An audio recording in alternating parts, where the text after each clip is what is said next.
All right, working problem number 4. We're going to take equations. So let's number our equations again. So we have equation 1, equation 2, and equation 3. All right, we're going to work with the first two equations and eliminate the x's, or actually eliminate the z's. I take that back. So let's take that first equation, x minus 6y plus 4z equals negative 12. And the second equation, so we're taking equation 1, and now we're going to take equation 2. And here we have x plus y minus 4z. Okay, let's change that.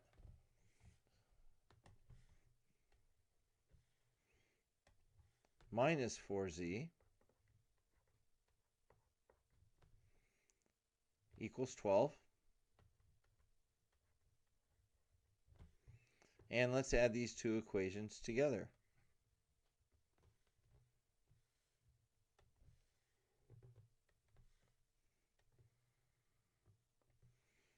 All right, so we have 2x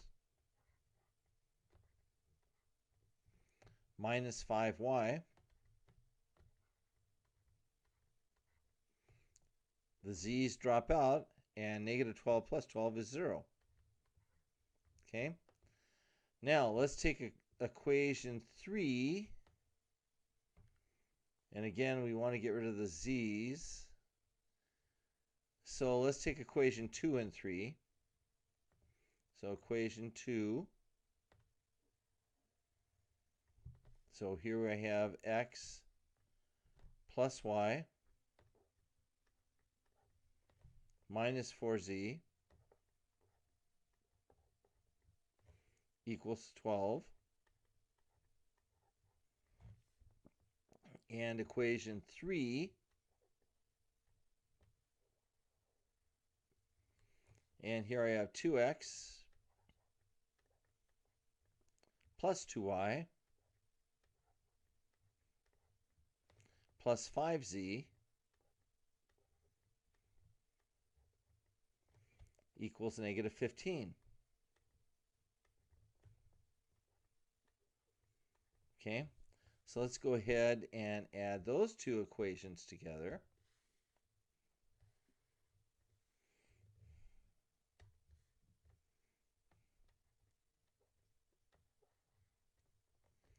So I have 3x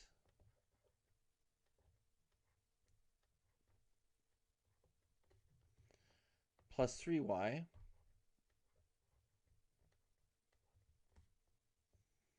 No, wait a second. We have an issue here. We can't do that. We're trying to get rid of the z's, right? So we have to make these common. We have to make these additive identities. Oh, I was hoping someone was going to catch me. All right, so basically before I do any addition, I have to do some multiplication. All right, so if we're trying to get rid of the z's and I'm trying to find, I'm looking at what's the additive identity or additive inverse here. I'm going to be looking at, gee, what's the smallest number that negative 4 and 5 fit into? And I would say 20 would be the answer to that. So I'm going to multiply this one by 5, this equation, which is going to give me 5x plus 5y minus 20z equals 60. Here I'm going to multiply this by 4, this equation. So I get 8x plus 8y plus 20z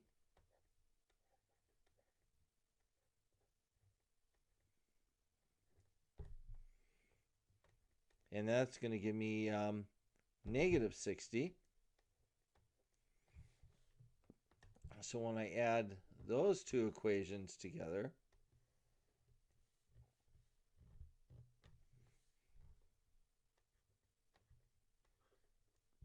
now I'm going to wind up with 13x plus 13y equals 0. So I'm going to take these two equations right here, 2x minus 5y equals 0, and 13x plus 13y equals 0, and get rid of one of these variables. And I don't think it matters. Well, let's go with the x's. So 26 is going to be the smallest number that both 2 and 13 fit into. And we need to make one of them negative. So I'm thinking let's go ahead and multiply this equation by negative 13. And multiply this equation by positive 2. So in this case then, I'm going to get negative 26x. And that's going to become a positive 65y equals 0. Here I'm going to get a positive 26x plus 26y equals 0. So if I add these two equations together,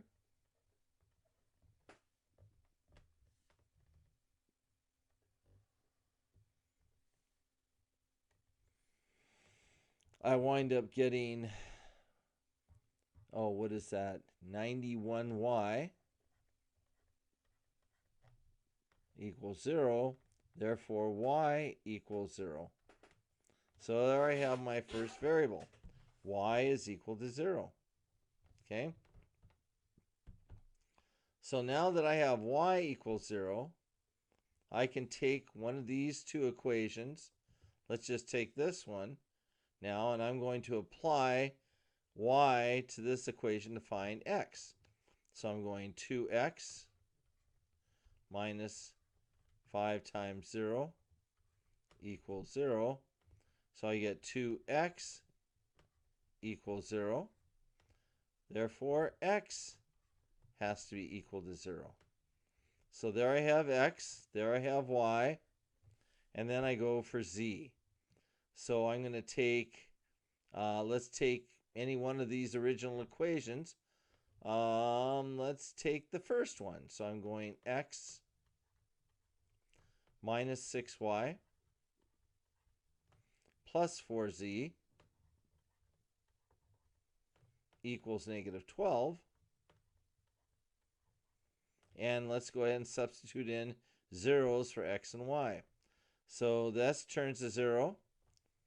6 times 0 is 0. Plus 4z equals negative 12. So I have 4z equal to negative 12. Therefore, z has to be negative 3.